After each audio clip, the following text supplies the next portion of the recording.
All right, I finally found it. I knew I had it somewhere. The final issue of Youngblood. Image Comics started. Rob Liefeld had the first issue of Image Comics out with Youngblood #1, and it was a 4-issue limited series, right? Nope, it was a 5-issue limited series, and I found it. It's right here. We got it. Let's rock. Bad Rock is telling us that we need to rock. I'm very excited for this. Oh, wait. Brigade #4, Youngblood #5. He couldn't even wrap up his own comic in his own run. He had to finish it off at the end of Brigade. And he had to have someone else draw it. Chap Yap, I don't know if that's exactly how you say his name. I've never heard it said in much of a different way. Chap Yap, I don't know. We'll just call him Chap. I'm not sure what Chap's first work for Liefeld was. I feel like this is very early Chap work because some of the art is not fantastic, but it feels like a young guy who's got talent and has been hired but hasn't had much of an opportunity to really learn and grow, nor learn some of the proper fundamentals. So I'm going to rip on the artwork quite bad, but I don't mean any disrespect to Chap, because young guy given an opportunity to draw for Image Comics for Rob Liefeld, I mean, of course you're going to do it.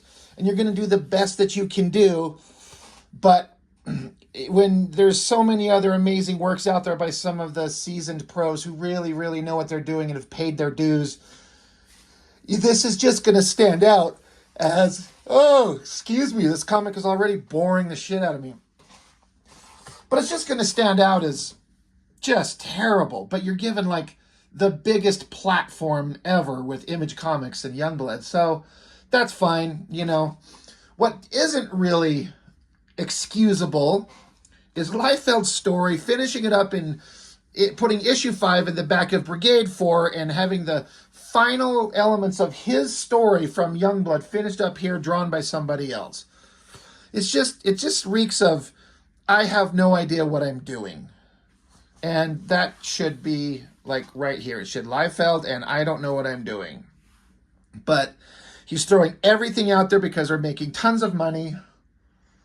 And, I mean, what else would we do? So, plot, Liefeld, script, Eric Stevenson, inks, Norm Ratman, color, Paul Mounts. Now, the colors in this, I don't know how Paul Mounts does it. I mean, see this like weird grainy look? I don't know if that's part of the coloring or part of the inking.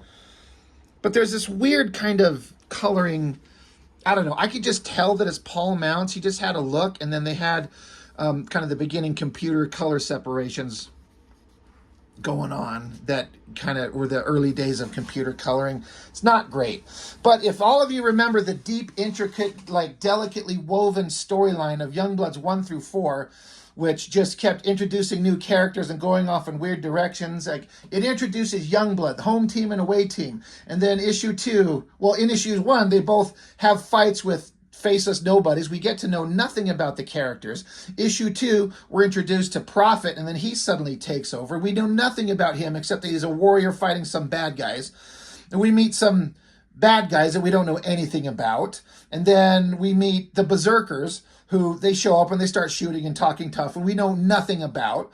We run into a villain called Lord Darkthorn.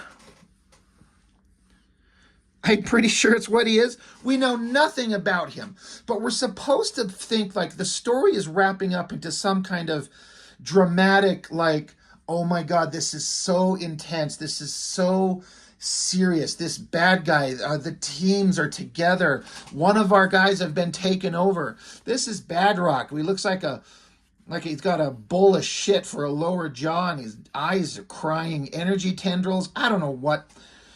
But there's just nothing going on. You don't know anything. So again, I shout this out, that if you look back on this and you just love it, what do you love? Subtract childhood nostalgia and the joy you had as a kid. What is good about this? It's objectively bad. But you can call it mindless fun. Okay, I mean, I'll take that. So this villain we know nothing about, who's been built up absolutely not at all, he's saying continued resistance is useless, mortals. I have claimed the mind of your comrade, the stupid, brainless Badrock. And unless Prophet is surrendered to me, the rest of you shall share his fate.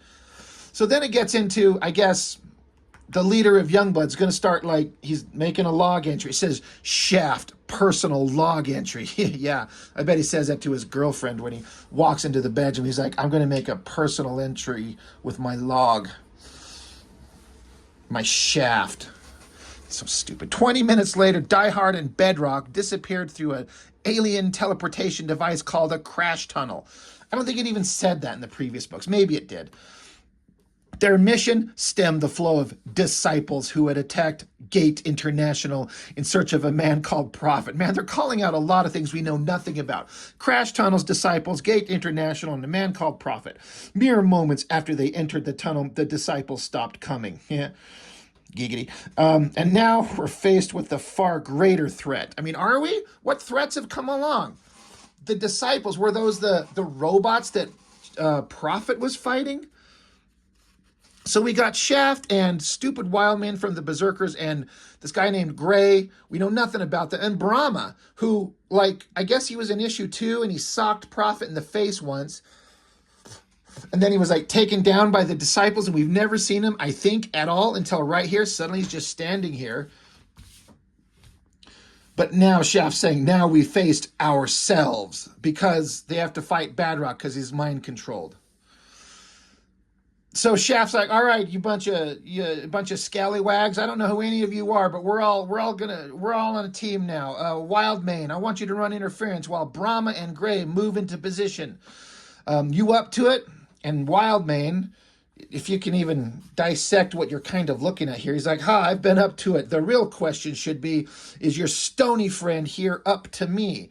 So this little Wolverine twerp guy, he's got all the attitude in the world. So he jumps onto Badrock.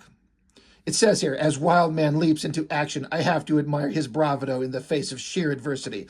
I'm not sure who he or his fellow berserkers are, but they've definitely earned my trust. How? How have they earned your trust, you stupid dumb shit? Shaft, they haven't done nothing. They showed up, they fought, they got their asses whooped like everyone else. So only Wildman's on top of Bedrock. Let's see, once Wildman's on top of Bedrock, he does everything he can to stay there, which unfortunately isn't good enough. It's a valiant effort, though, and one that buys Brahma and Gray enough time to move in close enough to take Rock down for the count. But even as we make headway on one front, so they punch him. All right. I mean, none of this is very clear.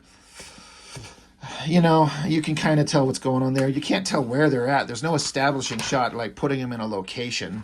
I guess it doesn't matter, right? Oh, giant splash pages all over again. It proves a hollow victory as we turn to witness Prophet's defeat at the hands of Darkthorn. They don't know who Prophet is. So why the fuck are they surprised? Why is this? It's a hollow victory. Prophet, like, they don't know who Prophet is. Guess what? Neither do we. All we know is Prophet has showed up and he says, I am Prophet. I am supposed to fight the disciples. And then a bunch of robots showed up and kicked everyone's asses except his. Now Darkthorn shows up, whoever the hell he is, as the most 80s villain, the most stereotypical Extreme Comics version of a bad guy you've ever seen. We know nothing about these guys. With Prophet down, Darkthorn opens his crash tunnel once more. This time, however, it's not giant androids that spring forth, but a legion of winged demons. It takes all our combined might to ward off their attack, and even then it seems like we're barely keeping our heads above the water. So, we were fighting giant stupid robots before. Now he opens up a portal and giant winged demons show up. And guess what? You see that guy right there? And then that silhouette back there, I'm pretty much sure that's the only time you'll ever see them. You just got the team back to back shooting and fighting and whatever. The words are trying to tell you, trying to fool you, and little 8-year-old you probably bought into it. You're like, oh my God, they're fighting so bad. You know what? In fact, no, you didn't buy into it. You were just like, this is fucking awesome. This is so cool looking. And look at the guy with the skull face shooting guns. And then look at the guy with the angry face. He's holding guns. And look at this guy flexing his arm. What is he, pointing an arrow at somebody? He's supposed to have a bow. I guess it's off frame. And this guy, he's got like green flashlight coming from his fist. But where are these winged demons? Nowhere. Even so, I'm helpless to do anything but watch as Darkthorn takes down Cougar, Brahma, and what remains of the Berserkers. Where's Cougar? Where's Cougar been? They mention Cougar, but he's not anywhere to be seen. You don't see him anywhere. He was in the previous issues, sort of. And is that Darkthorn? Who's this bunch of people here? Who is that, Brahma? Leaving only Sentinel to prevent him from making off with the still unconscious Prophet. What? Wait, what? Holy shit. It says that Sentinel, leaving only Sentinel to prevent him from making off with this. I thought it said making out. Jesus Christ. So Sentinel shows up. I guess he was there in the previous issue. Come on, monster. I may be down, but I'm not out. Not yet, anyway. Can you make sense of this? There's a head and like a hand. I put it to you, if you're someone who's never read a comic, can you look at that and understand what you're seeing? I get it. Like, this is supposed to be a down angle, his shoulder, and kind of his body's tilted and coming at you, and his fists, sort of. Let's see what you've got. Darkthorn swats Sentinel aside like he was nothing more than a pesky child. Yeah. But in doing so, creates a window of opportunity for Photon. Really? Look at how big Photon is here. Just kind of a normal-sized dude. And then suddenly he's bulked up like the Incredible Hulk. Sentinel's just been swatted around like a little bitch for the last couple of issues. Really stupid. Foolish dogs, why do you persist in this pointless battle? Your continued defiance will gain you nothing, lest what you seek is a swift and painful death. So, yeah, creates a window of opportunity for Photon. So he just charges at him and it does no good. He gets blasted away. But as happens in these comics, everyone gets blasted away, but it doesn't hurt them. It doesn't affect them. I'm doing my stupid like Masters of the Universe fan comic, and in my damn book I've got bad guys that like shoot lasers from their hands and eyes, and it vaporizes people down to their skeletons. It actually has a effect and a consequence in the damn book. These things are just like, oh, he gets blasted and he's knocked down, and that's all that happens. She-Rack, it says. As Darkthorn blasts away at Photon, I start to realize how Slim, Jesus. It says slim, but I thought it said some. It didn't make any sense. How slim our chances actually are. It's going to take nothing short of a miracle to get us out of this one. Again, the words make it sound like there's something so important going on, and we know nothing about any of these assholes. And when I was rereading this briefly, I couldn't tell you who this asshole was. What happens next, though, isn't exactly what I had in mind. So you got this, if you can decipher that, it's like a heavy lit upshot of a guy's face, nose, eye. He says, they're idiots, every freaking one of them. They can't see how bloody unstoppable this guy is. Who am I to complain, though? This could all work out to my advantage if I can just get one of them to get me out of this psychic dampener. So who is this? This is not anybody that has been established in this book at all. And I don't think he was maybe in issue 2. I think it's Sci-fire. The guy who was in issue 1 on the away team that blew up Saddam Hussein's brains and then he was in trouble. That's him. But he's not been introduced. This story makes no sense. It's not set up at all. He's yelling, Riptide Vogue, you gotta let me loose. I can take this guy. And the girls, oh, right. The girls are in the battle, right? Where the fuck are the girls? There's no girls shown anywhere here.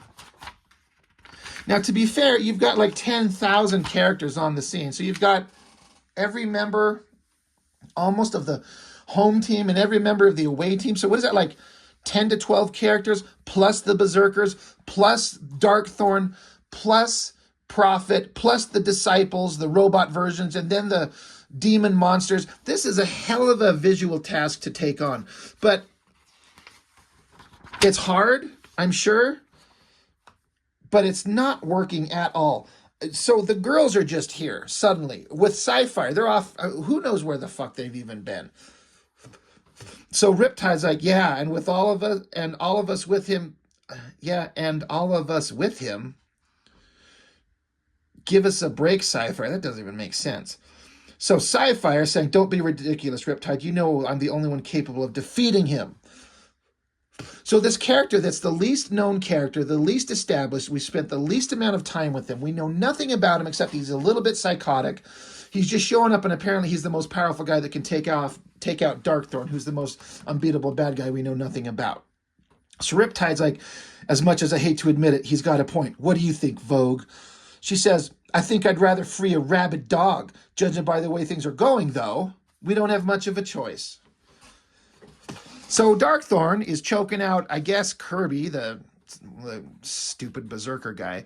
You were a fool to defy me, Kirby. So much could have been yours had you not sided against me, but that is in the past. Your moment of retribution is at hand. And this Kirby guy says, well, I'll give you 2 guesses what you can do with your retribution, Darkthorn. Okay, Jesus Lord. Storytelling's bad, writing's bad, dialogue's bad. And we don't care about any of it because none of this has any weight or gravitas or matters because we don't know any of these characters. We don't know anything about what's going on. So Darkthorn's shouting some shit, and then out of the background, you hear this voice say, you're saying all that because you saying all, Jesus Christ, I can't even read. You saying that you caused all this mess just to fulfill some kind of prophecy? I got to tell you, buddy, that's pretty freaking lame. Sounds like a 10-year-old wrote it. Darkthorn says, who? And then your worst nightmare, scumbag. So this is supposed to be Sci-fire. This guy, it doesn't look like him. You can't tell. You don't see his costume. You don't see him established. He's not in the book. He flies up, and Darkthorn just, like, shits himself or something and gets flung away. That's supposed to be a forearm, a wrist, and a fist, and, like, a thigh. But I bet you probably couldn't tell.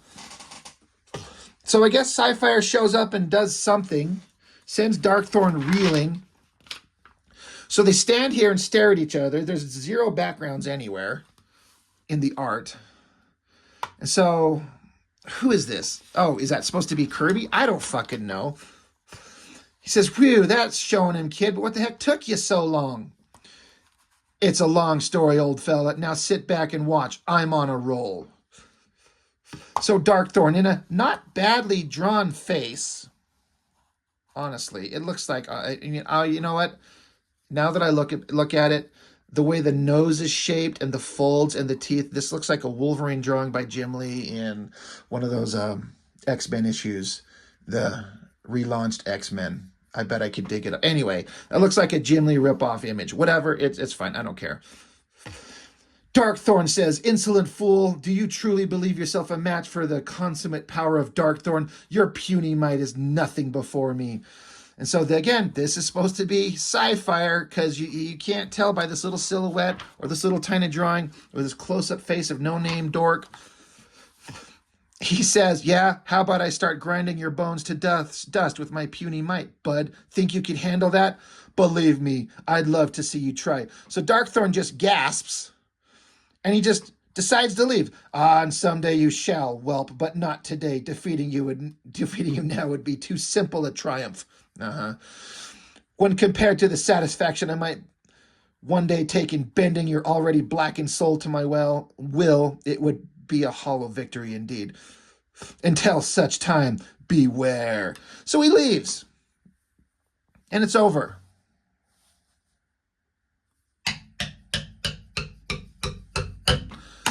So, it's over just like that, says no-name dork we know nothing about. Great. Yeah, buddy, that's what we're sitting here saying as readers.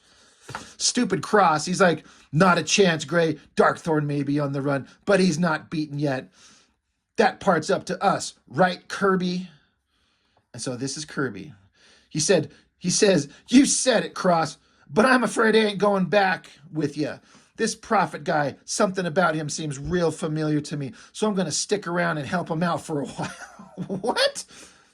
I know this is all pretty sudden, but don't worry about it, old friend. I understand. Do what you have to do. In the meantime, though, I think it's time we were going. So a portal opens, and then I guess all the berserkers, there's supposed to be like 5 of them, and you just see one of them go through a portal. What in the fuck is going on? The battle's over. He's going to stay with Prophet. He just met him, and he wants to make out with him, have some little gay midget sex or something with him. So then the berserkers just take off, presumably to go and be in that berserker miniseries, which I never knew existed except for the one issue that I found. So dumb. And with that, the berserkers disappear without a trace, leaving the rest of us to wonder what happened to Die Hard. Oh yeah, not one bit of background in any of this. Not one. There's like sort of a ground. There's some rocky rubble. There's some sort of technological looking sort of shapes for a wall. Oh, there's sort of a background. There you go. I bet he put a lot of effort into that panel as a young 19-year-old probably kid. He's like, holy shit, I had to grid out a 1-point perspective. That fucking sucked. I ain't drawing nothing except gritting faces and pointy things. So I guess Die Hard showed up because why did he come through a portal? In the last issue, he got shot in the head and sent flying back. I don't know what the hell's going on. But we have to draw him standing here flexing. It's me, all right, Shaft. A little worse for the wear, but at least I made it back in one piece. Thanks to Cross, I got out just before the crash tunnel closed. And as near as I can tell, we prevented Darkthorn from achieving his aims on Earth. What? What were his aims? Just, I'm going to rule everything? God. Shaft says, yeah, whatever they actually were, I'm still not too clear on exactly what happened. No shit. That is fucking us. Liefeld once again had a moment of clarity. Yeah, whatever they actually were, I'm still not too clear on what happened. And then you just got suddenly a big close-up of Badrock. Remember Badrock, who was like the big threat? Like, oh my God, they took over Badrock, and he's sitting here angry and crying goo out of his eyes. And he gets punched the fuck out, and then he's just standing here. He's like, yeah, what's up with that? I've got a headache. That won't quit, and I can't remember anything past running into that crazy tunnel. I sure wish someone would clue me in for a change. It's like Liefeld's writing out, you know what? Maybe it's not even Liefeld. I bet it's Eric Stevenson, because he had to script this. That poor son of a bitch had to like make enough sense of this bullshit to like, how do I put text in here to tell you what's happening? Because the plot and the art is not telling you anything. It is super unclear. I sure wish someone would clue me in for a change. And then you got stupid Kirby and stupid Prophet standing there. Oh, wait, by the way, there's Prophet. I guess he's okay because we witnessed his defeat at the hands of Darkthorn. Has Prophet been in here anywhere? Nope, can't see him. He's not there. He's not there. He's getting defeated. One panel. And then all the other guys show up. And then he's just there. He's so important. He's such a focal point. He's in 2 panels. Well, 3 right there. How about that? Kirby's saying, hey, as far as I'm concerned, the important thing is that this whole debacle is over. I just wish you guys didn't have to get mixed up in it. Hopefully we'll get a chance to repay you for all your help someday. Right now, though, it looks like me and Prophet are going to head out of here. What, are they lovers now? Is this Batman and Robin? And so Prophet says, during the battle, I lost contact with my communication satellite, DOC, Direct Orbiting Communications Command satellite, and it's imperative that I reestablish that link. In other words, we need a ride. Not that you owe us any favors or nothing. Jesus God. A few minutes later, we're pretty much ready to get out of here. Me too, dude, me too. And as usual, Bedrock's got to have the last word. So there's a portal opened. By who? Who opened a portal? How?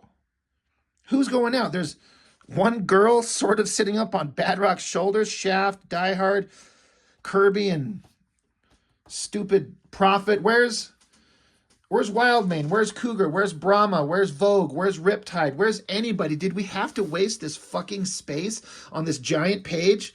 You're not telling us anything. Who's gonna clean up all of this mess? Are you fucking kidding me? That's how this ends. This guy who looks like a bowl of melted shit saying, who's going to clean up this mess? He threw in some backgrounds, like a little tunnel and some sparks like zapping off in the background. Look, I've said it before. Chap Yap, probably at the time a very, very young man with some talent, given an opportunity to draw the final story for Youngblood for Rob Liefeld and Image Comics. Of course you're going to do it. Given it his all, I'm sure. Maybe I don't know, were there deadlines looming over? They had to get this out. It had to be rushed. So the art is terrible. I do not hold that against Chap Yap at all. The story is terrible, and I hold that against Liefeld 100%. What a stupid story. There's nothing there. It's just introduce character, fight, fight, fight, pose, talk tough, describe things that make us think that it's important, but nothing important has happened. Nothing has been set up. Nothing has paid off. It's the most childish version of comic books you've ever read in your life. It is absolute garbage. Let's rock. Yeah, let's go shit. Anyway, that's it. Youngblood miniseries. The original Image comic story. All done. And do you feel satisfied? Was it worth it? Don't worry, we'll be getting back into the next Youngblood series, which goes for, well, I was going to say, it picks up issue 6, but it's like there's a big break, and then Liefeld, took some time off and come back and reinvigorated and re-energized, and does stories with Shaft fighting with anorexia and Riptide posing nude for like Hustler magazine, and stupid Badrock being a celebrity, and a stupid guy named, what was his name? Oh my God, I can't remember it. I just looked it up. He's basically like Gambit. He's an Australian asshole. A new guy shows up. Troll shows up. New versions of Die Hard show up. Vogue and Die Hard end up fucking. You know nothing about these characters. You know absolutely nothing about them. Oh, Chapel, he blows his brains out. He kills himself in front of Spawn. Yeah, that happened. There's a lot of interesting, ridiculous bullshit coming up in Youngblood. Boy, I can't wait to get to it. But got to spread the Liefeld love out. We got to spread it out. Got to spread them like thick ass cheeks, and I love what we're looking at. Anyway, that's it. I'm done. Thank you. Bye.